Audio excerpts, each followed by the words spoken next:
Hello everyone, আজকে আমি আপনাদের সাথে অনেক একটা জরুরি কথা শেয়ার করতে চলেছি। সেটা হলো নেটওয়ার্ক মার্কেটিং এর বিষয়ে।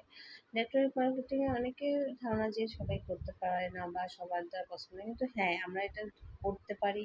আর সব ওমেন্সরাই এটা করা দরকার, কেননা ঘর থেকে বসে আমরা এমন একটা প্ল্যাটফর্ম পাচ্ছি যেটা নাকি আমাদেরকে আমাদের নিজের পরিচয় একটা দিতে অনেক অনেক আমাদেরকে হেল্প করে, আমাদের পার্সোনালিটি ডেভেলপমেন্ট করতে। যে অ্যাকচুয়ালি যারা হাউস ওয়াইফ, তারা আস্তে আস্তে নিজের সব স্বপ্ন ভুলে যায় আস্তে আস্তে নিজের ফ্যামিলির জন্য করতে করতে, কিন্তু এখানে নিজের স্বপ্ন নিজে আমরা পুরা করতে পারি, অনেক জায়গায় ঘুরতে পারি, তারপরে মোটামুটি একটা ভালো ইনকাম করে আমরা আমাদের লাইফটাকে অনেক সুন্দরভাবে, অনেক হ্যাপিলি, অনেক জায়গায়, অনেক নিজের ফ্যামিলির সাথে টাইম স্পেন্ড করতে পারি বা নিজের ফ্যামিলিকে নিয়ে নিজের ইচ্ছা মতো নিজের জায়গাতে যেতে পারি।